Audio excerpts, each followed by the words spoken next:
espero que você esteja aguardando ansiosamente pelas palestras que nós prometemos na última live, quando nós estudamos como fazer uma interpretação correta. E nós pensamos que estas 3 palestras nos ajudarão muito, pois elas são esclarecedoras, pois através das Escrituras Deus nos responde, Deus confirma se um crente perde ou não a salvação. Deus nos dá a resposta para a pergunta: eu vou para o céu? E também, o que é pecado para a morte?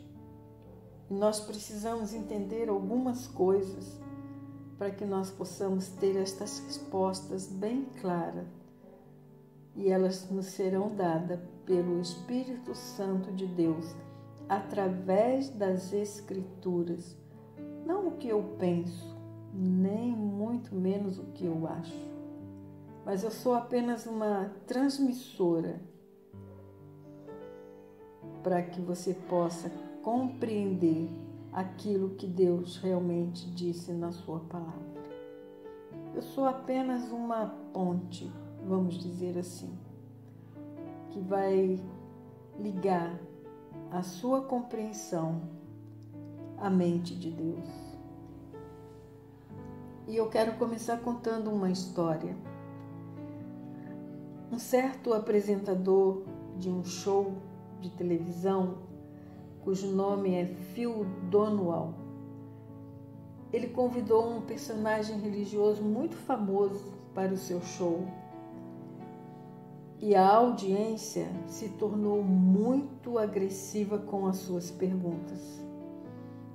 Uma senhora se levantou e disse: eu sou uma judia, eu vou para o céu? E ele respondeu: Deus fará o que é justo e reto. Depois uma outra mulher se levantou e disse: eu não creio em Jesus Cristo, eu vou para o céu? E ele respondeu: Deus é justo e Ele fará o que é reto e justo. Eu vou para o céu? Vocês acham que elas realmente queriam saber ou apenas queriam encostá-lo na parede? Eu confesso que não sei, mas eu direi o seguinte: ele realmente nunca respondeu às suas perguntas. Um judeu irá para o céu? Será que uma pessoa que não crê em Jesus Cristo irá para o céu? Será que um Deus justo, o Deus dos judeus, o Deus dos gentios, deixará alguém ir para o céu se eles não creem em Jesus Cristo? Nós vamos responder essa pergunta hoje, preceito sobre preceito. Se eu morrer, se eu não creio em Jesus Cristo, eu vou para o céu?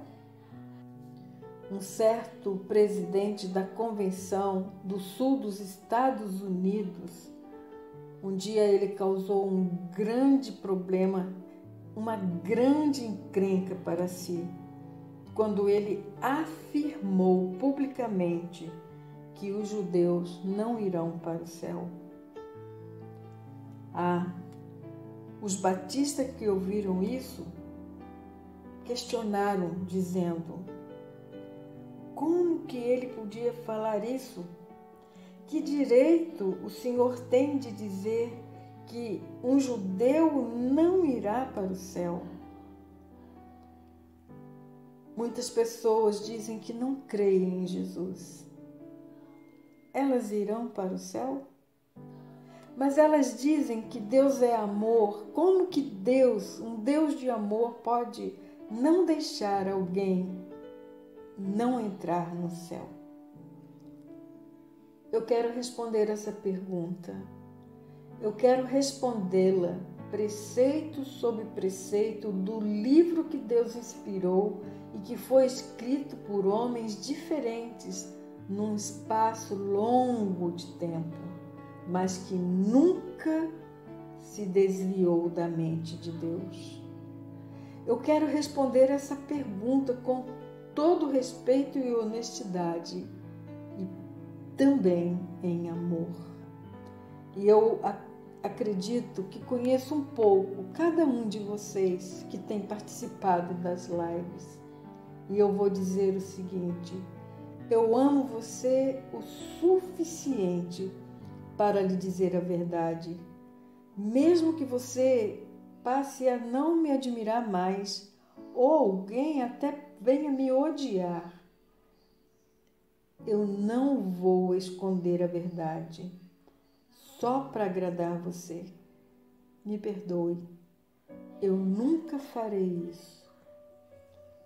Agora, antes que eu dê a resposta, vamos buscar a Deus para que Ele possa nos dar a verdade, porque a verdade não é apenas intelectualmente compreendida, ela precisa ser revelada, inspirada de um modo sobrenatural, para que nós sejamos testificados no nosso espírito com a verdade. Vamos orar? Ó Pai, nós sabemos que a Sua palavra, ela é a verdade. E através dela nós sabemos que Tu és um Deus de amor e que Tu não queres que ninguém se perca, mas que todos tenham o conhecimento de Jesus Cristo e que todos cheguem ao arrependimento.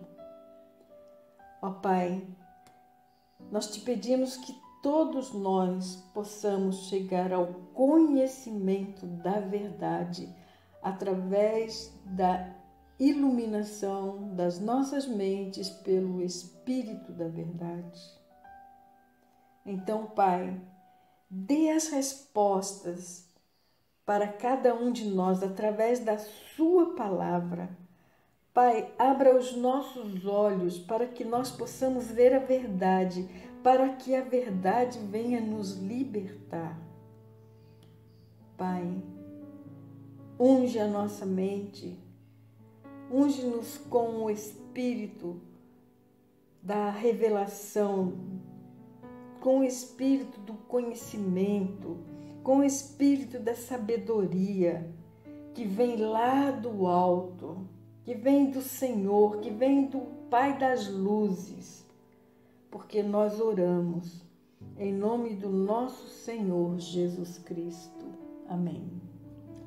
Bom, nós estamos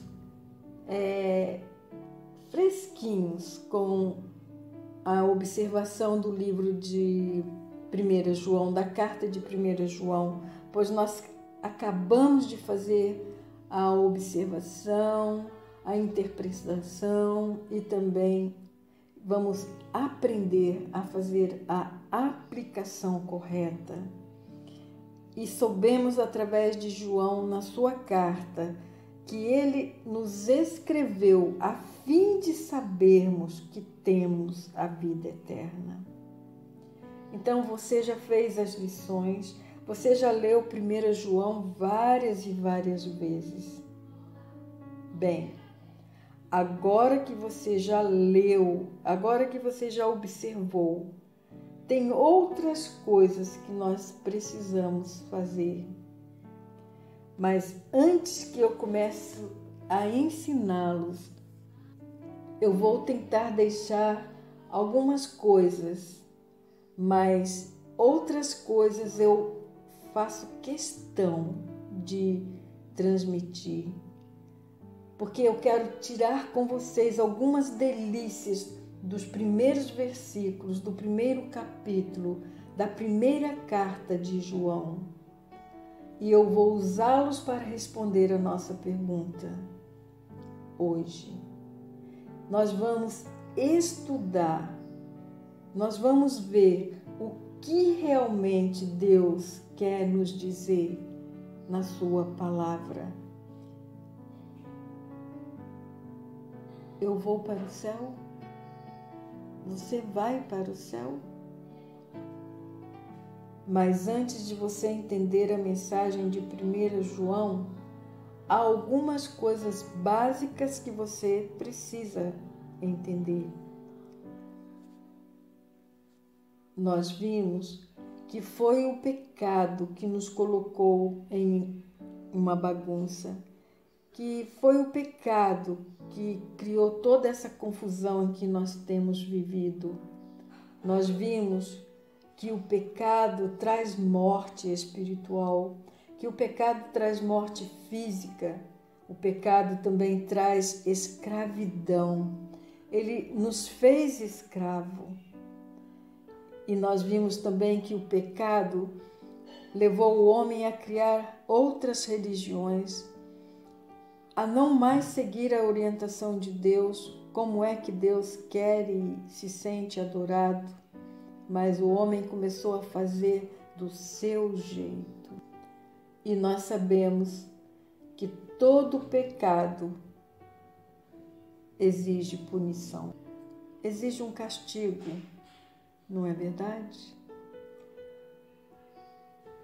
Um judeu ou um gentio, ou uma pessoa branca ou preto, cristão ou não, vai para o céu?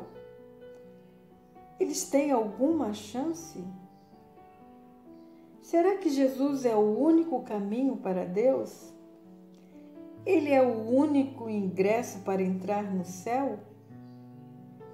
Isso não quer dizer que os judeus estão excluídos.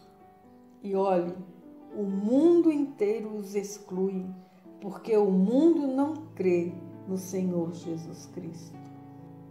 Assim como o judeu não recebeu, não creu, o mundo inteiro hoje não recebe, a maior parte não recebe, não crê também no Senhor Jesus Cristo. Agora, você já sabe, pecado traz morte. E eu convido você para abrir a sua Bíblia em Apocalipse 20. Agora, quando o pecado traz a morte, ela traz uma separação espiritual e também uma separação física.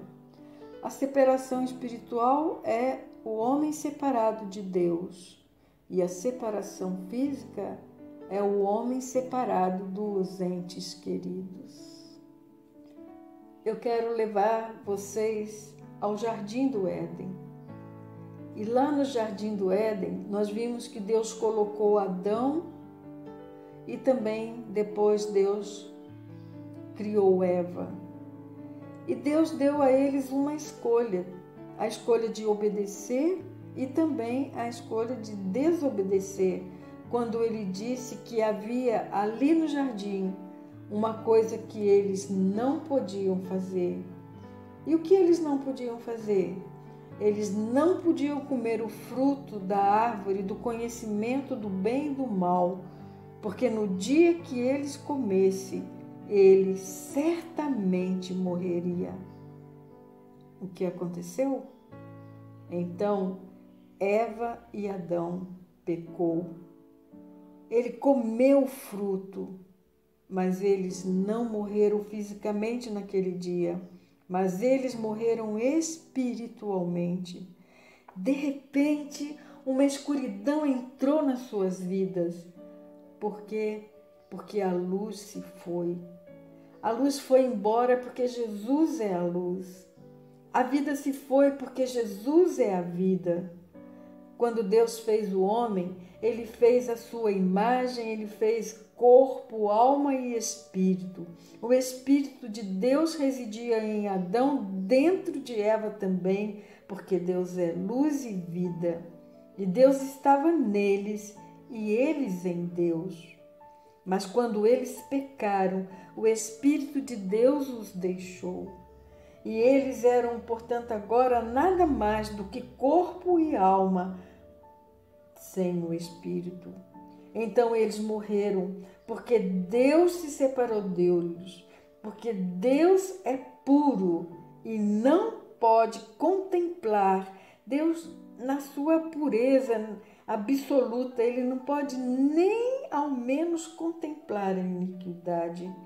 Por isso que Deus não pode viver em meio ao pecado. E é por isso que no céu não existe pecado e nem coisa alguma impura. Então, quando o homem pecou, ele morreu espiritualmente e eventualmente fisicamente também. E sabemos isso porque todas as pessoas na face do mundo morrerão, exceto duas pessoas, Enoque e Elias, pois eles foram levados para o céu, eles foram encontrar-se com Deus e eles não passaram pela morte, a Bíblia nos diz. Mas eu creio que algum dia esses homens irão descer. Eu creio que eles serão as duas testemunhas narradas no Apocalipse. Eu creio que eles serão mortos, mas ressuscitarão ali diante dos olhos de todos e depois serão levados ao céu. Além disso, os judeus estão esperando por Elias. Olha, você sabia que a cada Páscoa que eles comemoram, eles esperam por Elias e ali à mesa eles reservam um lugar especialmente para ele? Eles sabem que antes que o Messias venha, Elias precisa vir antes. Então, agora nós sabemos que Adão e Eva morreram espiritualmente e eles morreram mais tarde fisicamente também. Se eu morro espiritualmente, quer dizer que Deus me deixou, que Ele não vive mais dentro de mim. E acabou? Será que acabou?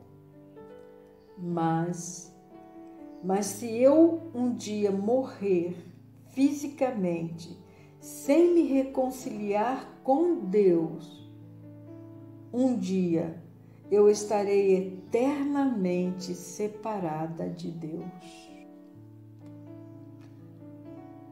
Olha, vamos voltar agora em Apocalipse 20, verso 11. Vamos ler. Apocalipse 20, 11. E vi um grande trono branco, e o que estava assentado sobre ele, de cuja presença fugiu a terra e o céu, e não se achou lugar para eles. Agora deixe-me explicar. Se eu fosse dar um panorama histórico de todos os tempos, eu começaria com a era da igreja, a cruz aqui e depois a igreja, depois a tribulação de 7 anos. Será um inferno na terra, quando haverá um rei mundial. O anticristo estará governando neste mundo e todo tipo de guerra e escassez, uma tribulação que o mundo nunca enfrentou, uma tribulação que nunca antes o mundo passou.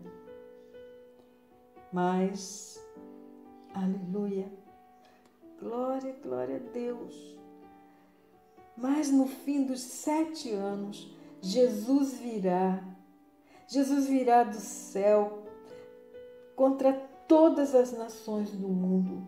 Ele irá que se levantaram contra Israel, contra os judeus. Não se esqueça, Deus ama o judeu. Eu quero que você saiba que eu também amo este povo. E é por isso que eu amo você também, suficiente para poder dizer a verdade. Seja qual for a resposta que Deus tem para nos dar, eu quero que você saiba que ela vem do amor, porque é verdade. Então, Jesus Cristo virá e Ele vai estabelecer o seu reino, assim como Deus prometera a Davi, dizendo que firmaria o seu reino para sempre, firmaria a sua casa para sempre.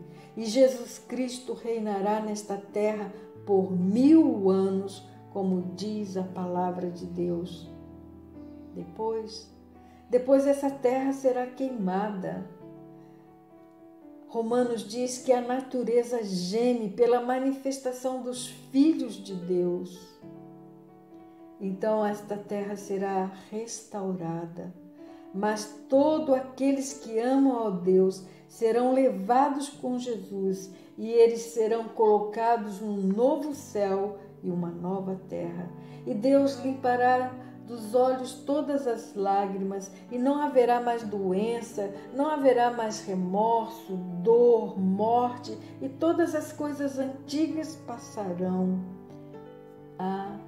Ele fará novo todas as coisas. E quando Ele fizer isso, virá do céu o grande trono branco, e é sobre isso que Ele está falando aqui no verso 11, e agora leiamos o verso 12. Apocalipse 20, 12.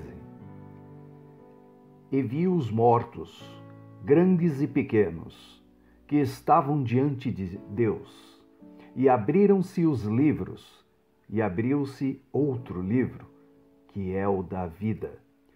E os mortos foram julgados pelas coisas que estavam escritas nos livros, segundo as suas obras. Então, o livro da vida foi aberto para os nomes que estavam escritos ali. E todas aquelas pessoas que estavam diante do grande trono branco, nenhuma delas tinha os seus nomes escritos nele. Por quê? Aquele lago de fogo, saiba, ele não foi preparado para o homem. Deus não queria que o homem fosse para ali. Nunca foi a intenção de Deus jogar o homem no lago de fogo. O lago de fogo foi preparado para Satanás e os seus anjos. Vamos ler Mateus 25, verso 41. Mateus 25, 41. Então dirá também aos que estiverem à sua esquerda: Apartai-vos de mim, malditos, para o fogo eterno, preparado para o diabo e seus anjos. Quando Jesus falou esse versículo, ele estava referindo ao seu segundo advento, quando ele voltará à terra e ele estabelecerá o seu reino, ele estabelecerá o seu trono, ele reedificará o trono de Davi. Ele também reunirá todas as nações do mundo e eles comparecerão diante dele e ele os julgará. Eles serão julgados como ovelhas e como cabritos. As ovelhas, ele dirá: vinde, e as colocará à sua direita. Os cabritos, ele dirá: apartai-vos, e os colocará à sua esquerda. Quem são as ovelhas? Talvez você pense, os crentes, mas não é sobre os crentes que Jesus está falando aqui. Jesus está se referindo à ovelha, aquelas pessoas que foram bons para com os judeus e que cuidaram deles durante a horrível tribulação. Pessoas que cuidaram do povo de Deus com cuidado, com carinho, mas no período da grande tribulação. Eu quero que você saiba que eu fico torcendo pelos judeus hoje, esperando que eles recebam a sua terra de volta um dia, esperando que eles recebam a Jesus Cristo, o seu rei que fora prometida desde Abraão, e Deus prometeu a Davi também a mesma promessa. Vamos repetir a leitura do verso 41. Então dirá também aos que estiverem à sua esquerda: apartai-vos de mim, maldito, para o fogo eterno, preparado para o diabo e seus anjos. Existe uma outra passagem que diz: o verme não morrerá e onde o fogo não se apaga. Então, se você não vai para o céu, para onde você vai? Conforme o texto bíblico, você vai para o lago de fogo, aonde você vai viver eternamente, um lugar eterno. Leia o verso 46. Mateus 25, 46. E irão estes para o tormento eterno, mas os justos para a vida eterna. Se a palavra eterno quer dizer para sempre, para sempre, para sempre, então a frase castigo eterno refere-se para sempre.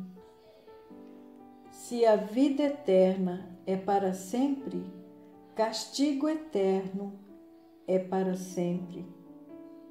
Talvez você esteja dizendo: eu não consigo conceber isso. Eu quero dizer, eu também não.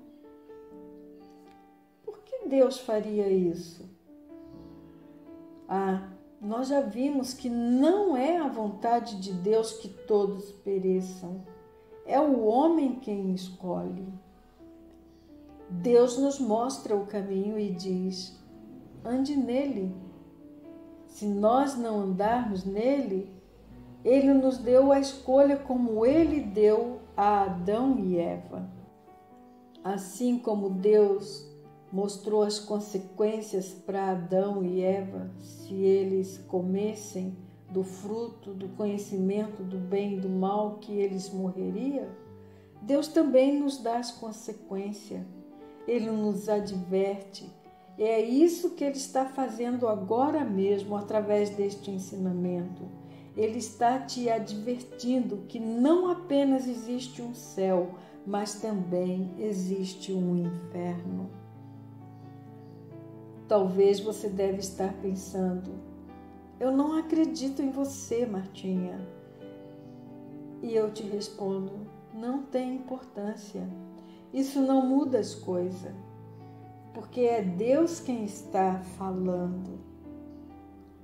Então, aonde os homens irão? Para onde as pessoas irão se eles não vão para o céu? Agora, como eu posso escapar do inferno e ir para o céu? Se eu sou um judeu, posso ir para o céu? É claro que você pode. Se eu sou um gentio, eu posso ir para o céu? Sim.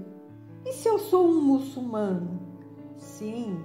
E se eu sou um batista? Sim. Você pode ir para o céu. Se eu sou preto, branco, amarelo, vermelho, sim, você pode ir para o céu, contanto que você tenha o ingresso. Agora a pergunta é: qual é o ingresso? Mas como você adquire o ingresso? E como Deus planejou tudo? Como funciona? Agora, quem vai para o lago de fogo? Os vivos ou os mortos? Segundo a passagem de Apocalipse 20, os mortos. São eles que se apresentaram diante de Deus. E quando eles se apresentaram diante de Deus, eles foram lançados aonde? No lago de fogo. Como que nós chamamos isto? Nós chamamos isto, segundo a Bíblia, a segunda morte. Eles passaram pela primeira morte quando eles nasceram nesta vida. Eles nasceram no pecado quando a mãe deles o conceberam, conforme está em Isaías 51. Pecado, eles nasceram em pecado. Eles nasceram mortos, conforme está escrito em Efésios 2:1. Vamos ler? Efésios 2:1. E vos vivificou, estando vós mortos em ofensas e pecados. Então eles passaram pela primeira morte e agora eles têm uma segunda morte. Como que eles vão adquirir a vida para não passar pela segunda morte? Então nós precisamos entender, nós precisamos descobrir, não é verdade? Aonde está a vida? Como posso possuí-la? Vamos ler o Evangelho de João, capítulo 5, verso 24. João 5, 24. Na verdade vos digo que quem ouve a minha palavra e crê naquele que me enviou, tem a vida eterna, e não entrará em condenação, mas passou da morte para a vida. Agora, quem enviou Jesus Cristo para esta terra? Que julgamento é este mencionado aqui? Olha que interessante. O verbo passou, no grego, está no presente. Isto quer dizer uma ação completa no passado, que contém resultados contínuos no presente. Olha que lindo! Então, no passado, Deus fez com que nós passássemos da morte para a vida. Passou, foi uma ação completa. E essa ação faz com que eu continue passando continuamente, todos os dias. Alguma coisa aconteceu no passado.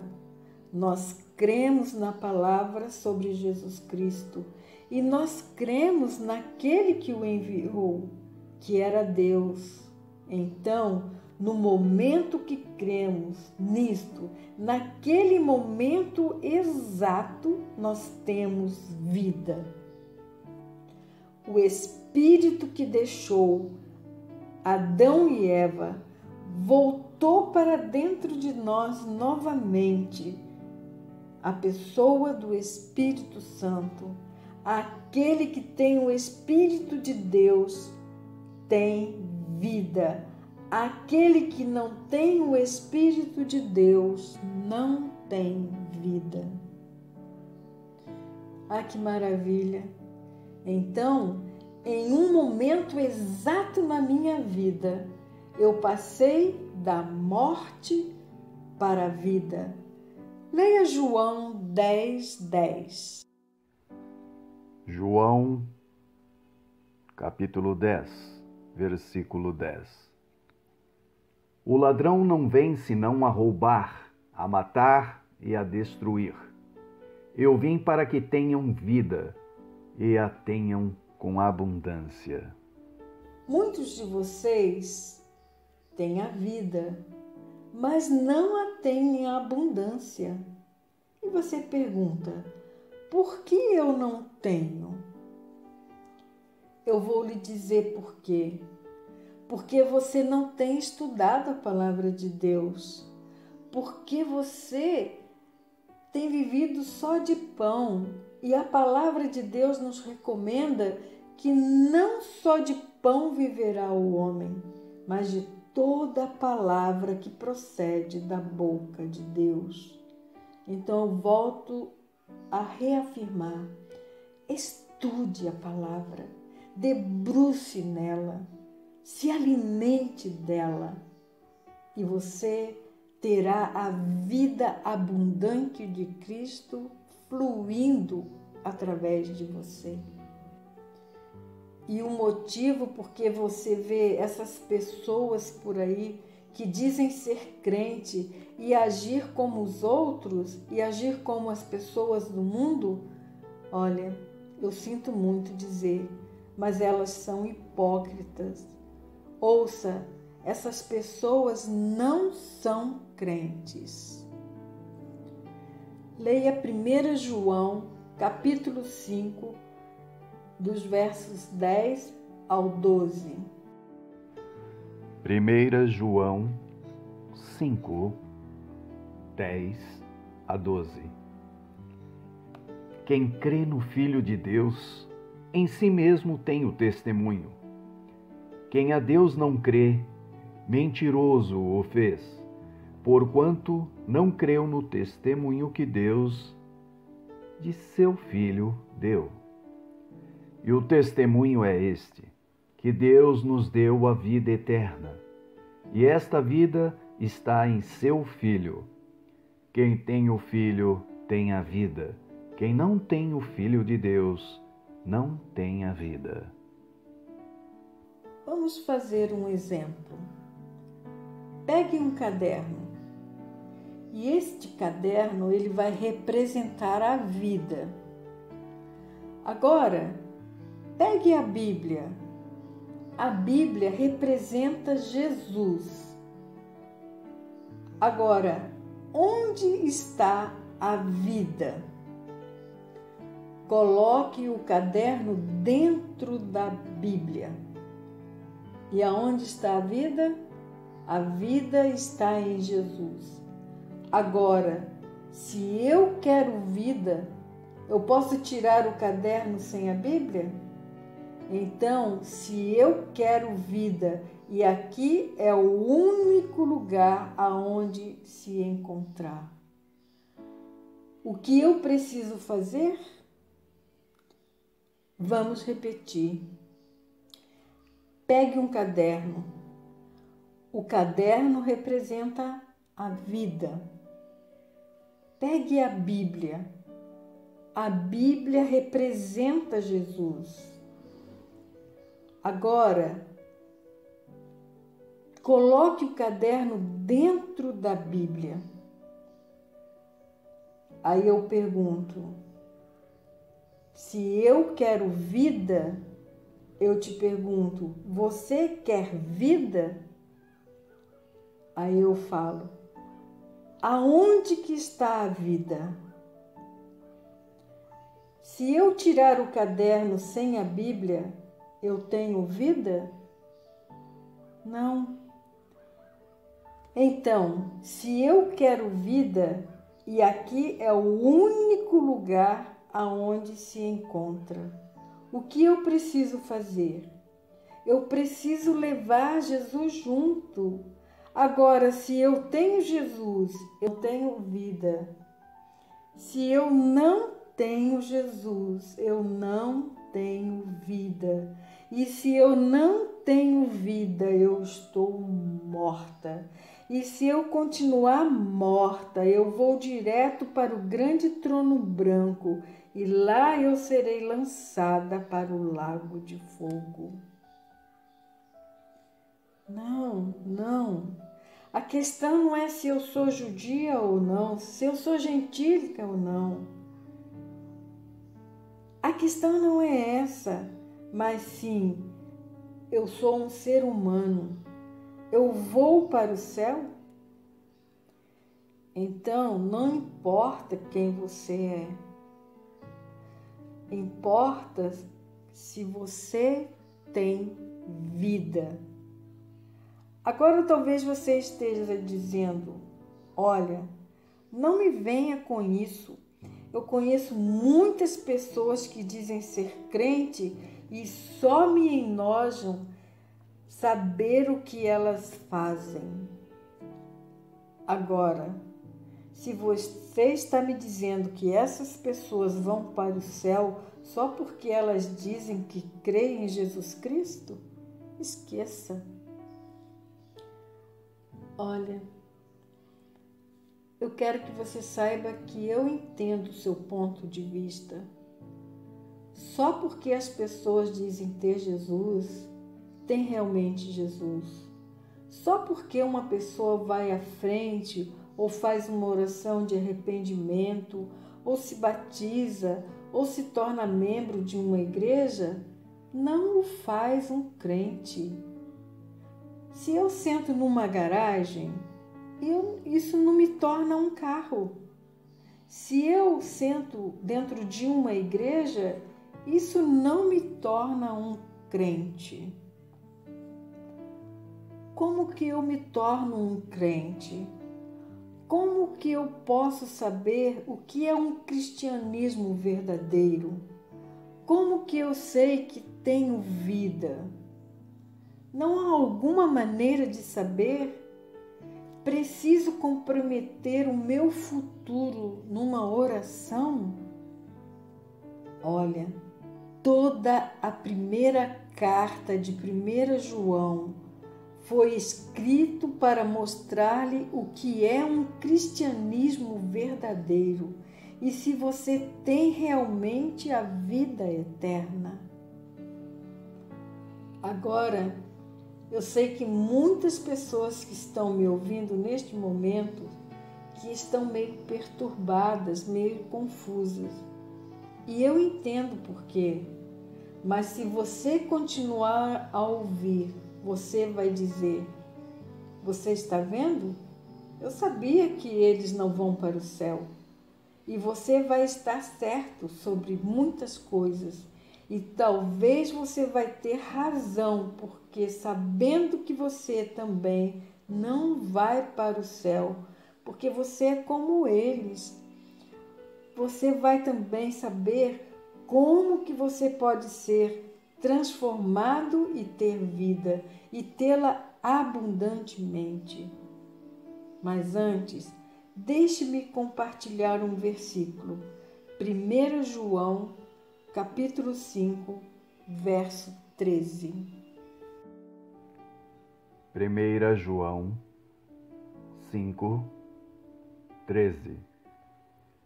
Estas coisas vos escrevi a vós, os que credes no nome do Filho de Deus, para que saibais que tendes a vida eterna, e para que creiais no nome do Filho de Deus.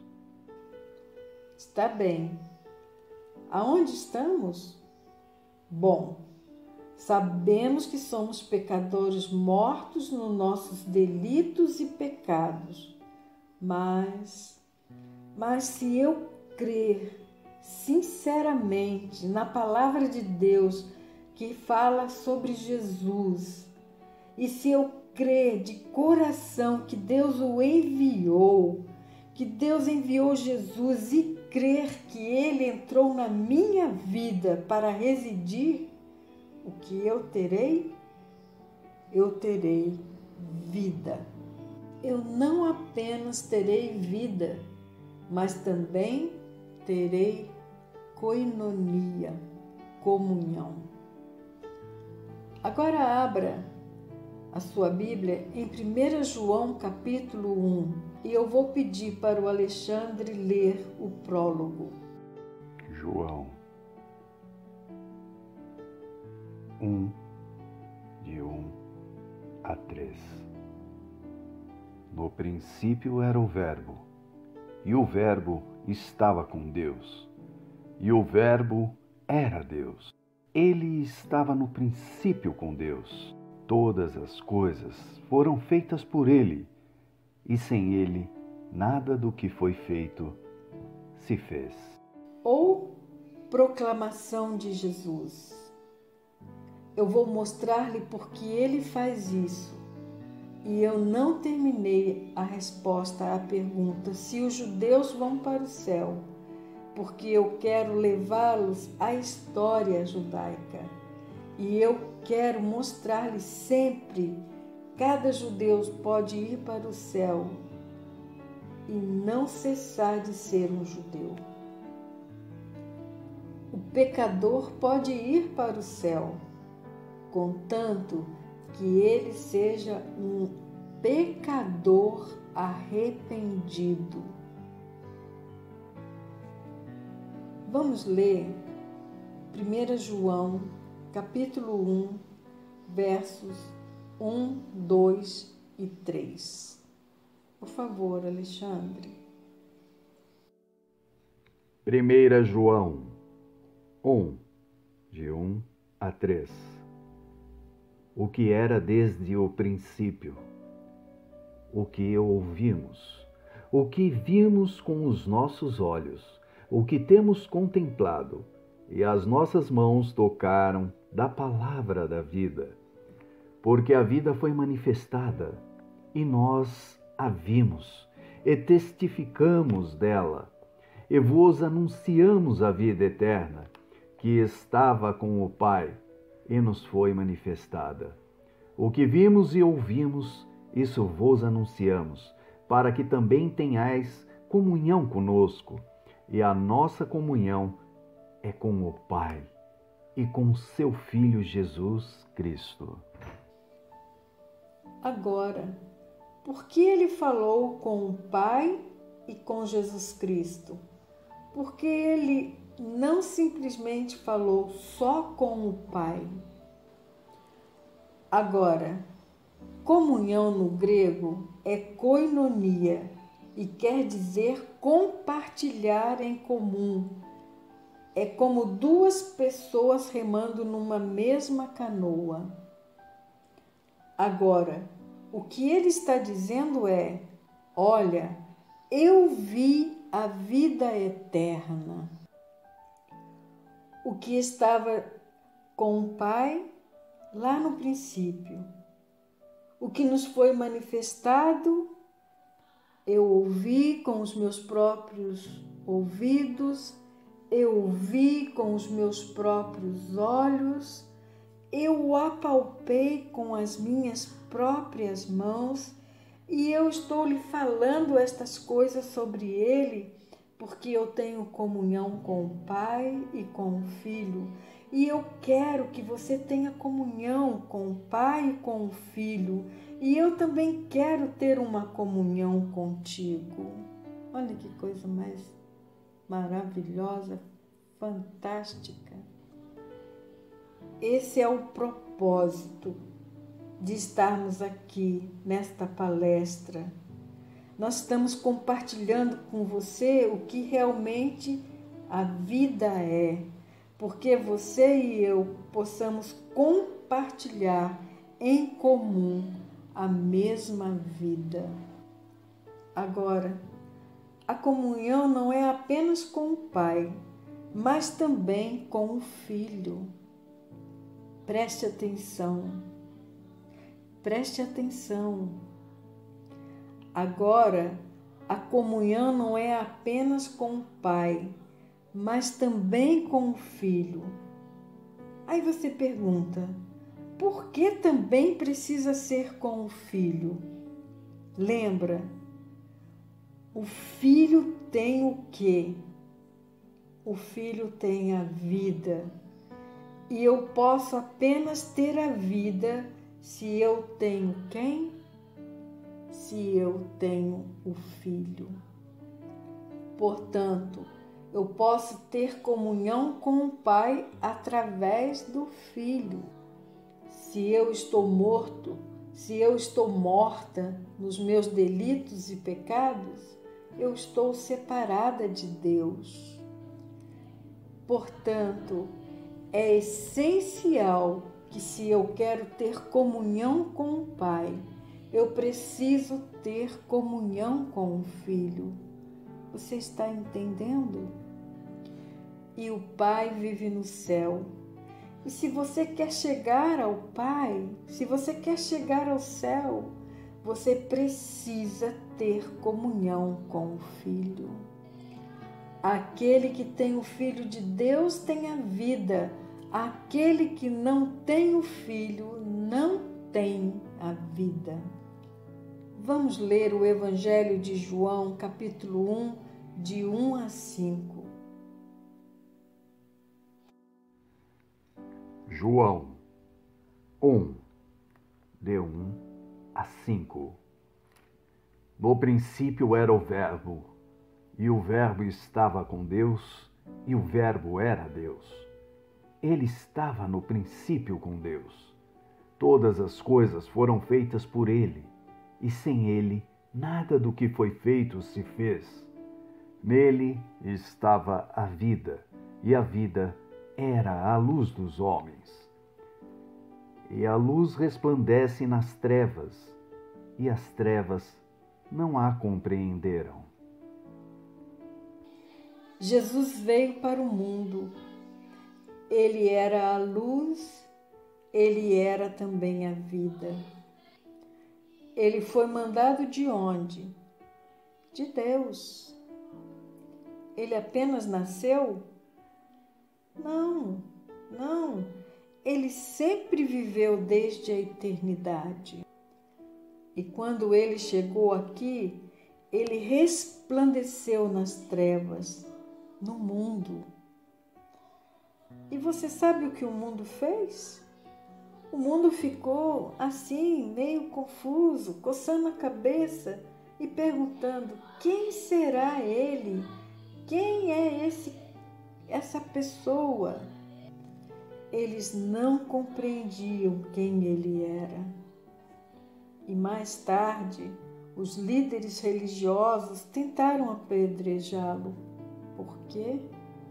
Simplesmente porque eles não compreendiam. Nós saímos para evangelizar, para falar da luz, assim como João fez.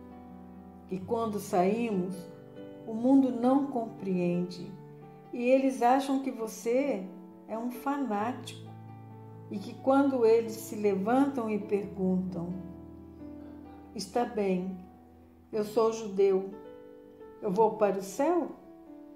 Eu sou gentio, eu sou uma gentia, eu vou para o céu? Ou então, peraí, escute, se eu não sou um crente, eu vou para o céu? Sabe o que teria acontecido se a personalidade presente naquele show de televisão, sabe o que teria acontecido? Se ele tivesse dito a verdade, eu creio que ele teria sido apedrejado. Quem é o Verbo? Vamos ler João 1,14. João 1,14. E o Verbo se fez carne e habitou entre nós, e vimos a sua glória, como a glória do unigênito do Pai, cheio de graça e de verdade. Ele se fez o quê? Carne, e vimos a sua glória. Quem é esta pessoa? É Jesus. Jesus saiu do céu, veio para cá, nasceu de uma virgem, morou na face da terra e ele era o Verbo que estava com Deus e que se tornou carne.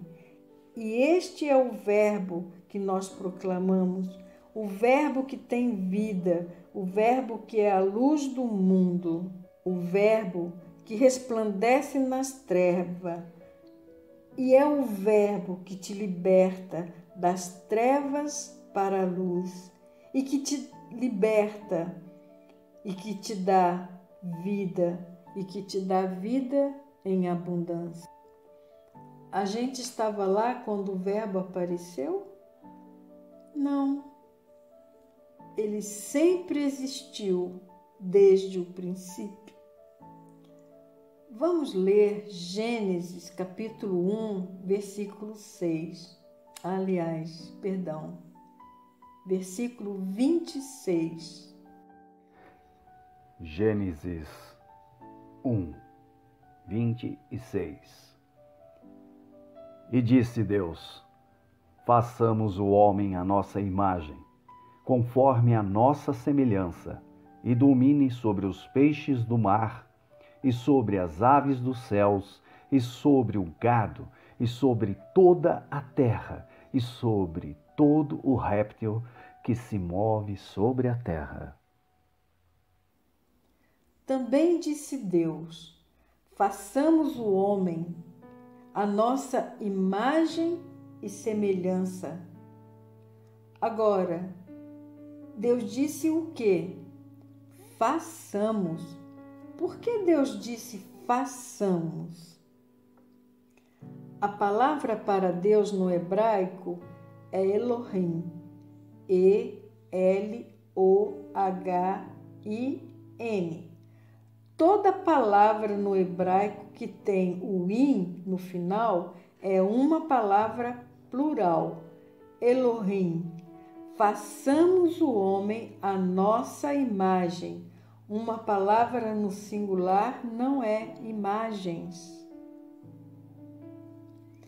Então Deus, o Pai, Filho e o Espírito Santo criaram o mundo e o homem.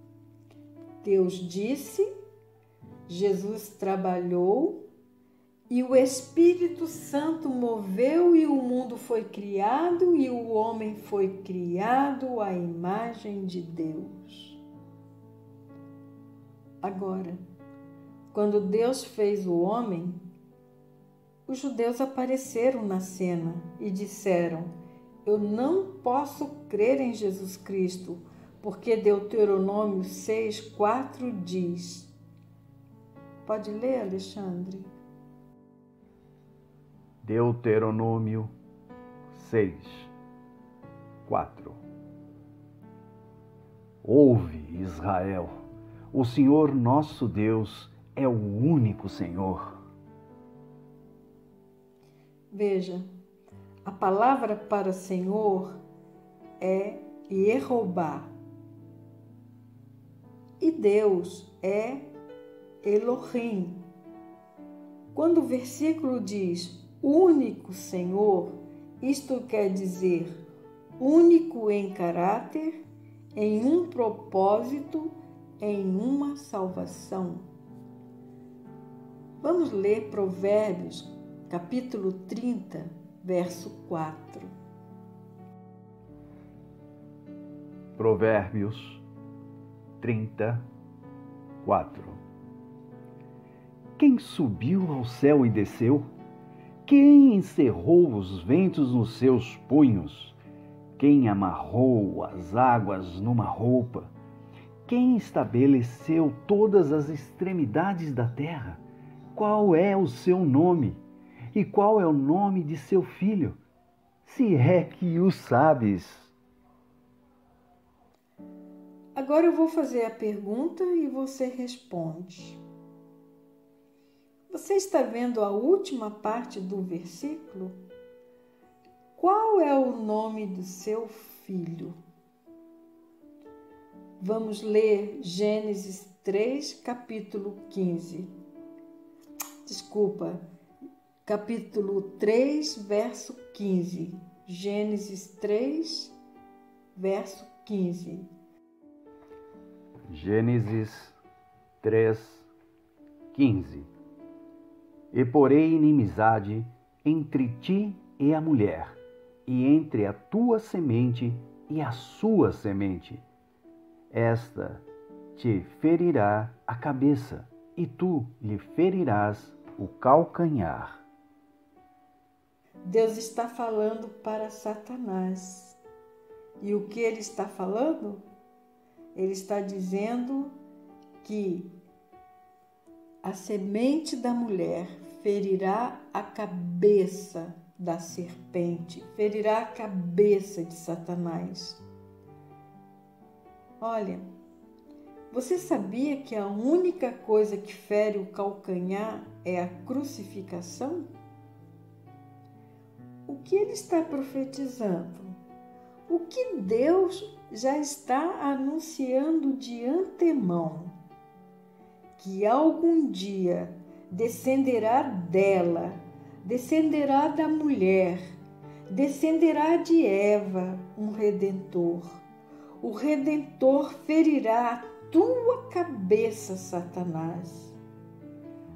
Você esmagará a sua cabeça. Se você esmagar a cabeça de uma cobra, de uma serpente, o que vai acontecer? Certamente ela morrerá. Haverá inimizade entre os homens que não amam a Jesus e o próprio Jesus.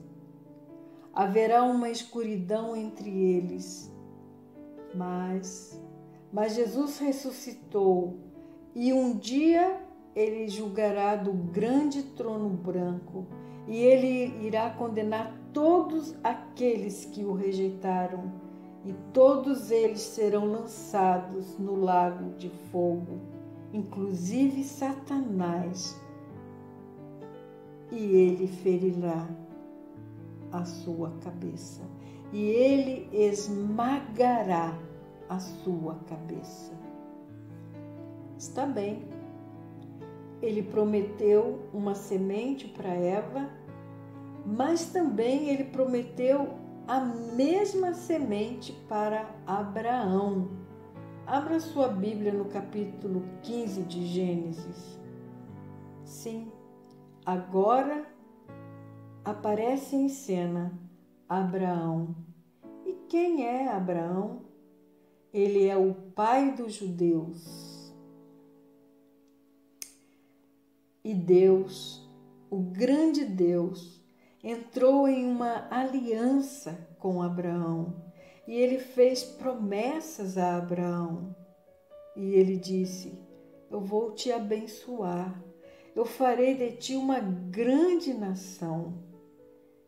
E Abraão ficou esperando Sara se engravidar e ela não ficava grávida. Abraão ficava pensando consigo mesmo: como que eu vou ter uma semente? Como que eu vou ter uma grande nação? Como se Sara não engravida? Ah, eu tenho um servo nascido na minha casa. Será ele o meu herdeiro? Deus disse: Abraão, Abraão, vem cá, olhe para os céus e conte as estrelas, se é que as pode contar. Leia Gênesis capítulo 15, versos 5 e 6. Vamos ler Gênesis 3, verso 15. Gênesis 3:15. E porei inimizade entre ti e a mulher, e entre a tua semente e a sua semente. Esta te ferirá a cabeça, e tu lhe ferirás o calcanhar. Então Deus fez uma promessa a Adão e Eva sobre uma semente que seria gerado de Eva. A semente era Jesus Cristo. E depois, Deus renovou esta promessa a Abraão. Sabemos que Abraão, ele é descendente de Eva. E de Abraão descenderia o rei Davi e depois Maria. E eventualmente a semente seria Jesus Cristo. Você vai para o céu? Sim, você irá se você crer no cumprimento desta promessa abraâmica, davídica, de que Jesus Cristo é o Filho de Deus, o descendente de Davi, que veio para cumprir um propósito de fazer a reconciliação do homem com Deus. Não é ser simplesmente um judeu, não é saber que você faz parte desta aliança e do cumprimento desta aliança abraâmica.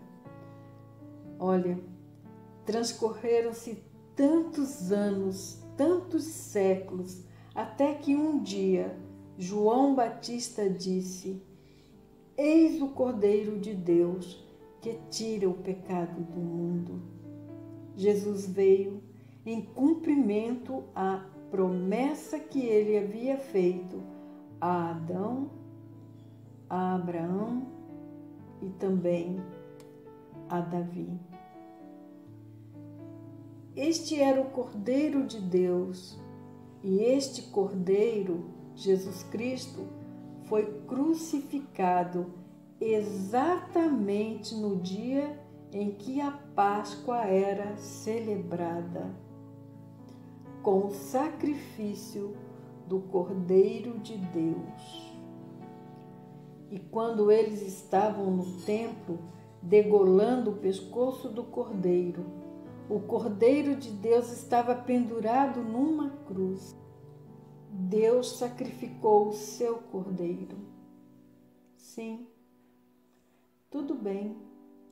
Os judeus sabem que sem derramamento de sangue não há remissão de pecados. Onde está o seu Cordeiro?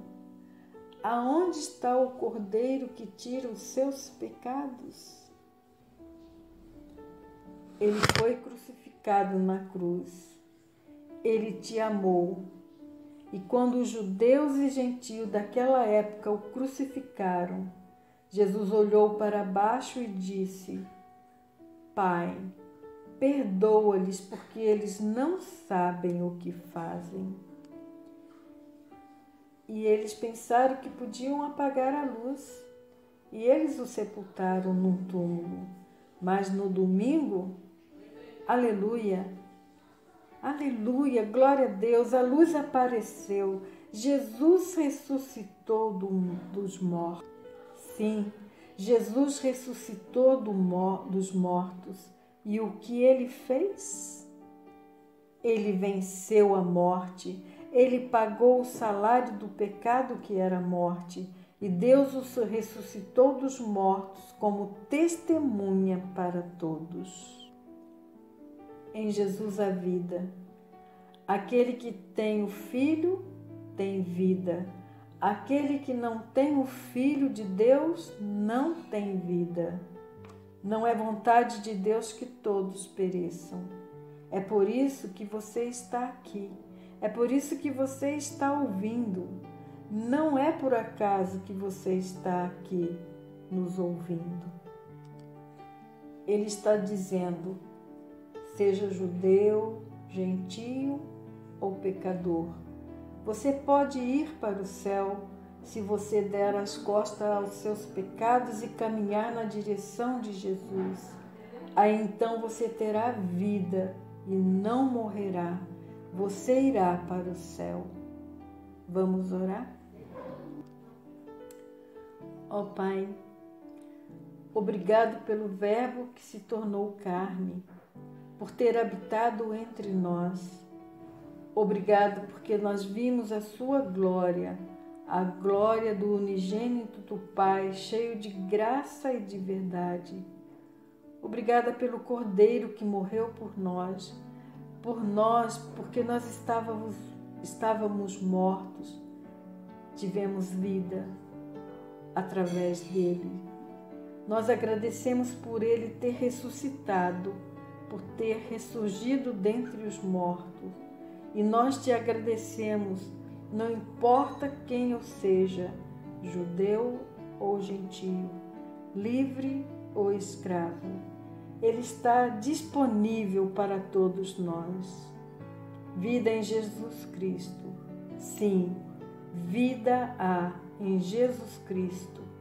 Ó Pai, nos ajude a tê-lo e a entender o que é ter vida e tê-la abundantemente, pois nós te agradecemos no nome santo do nosso Senhor e Salvador Jesus Cristo.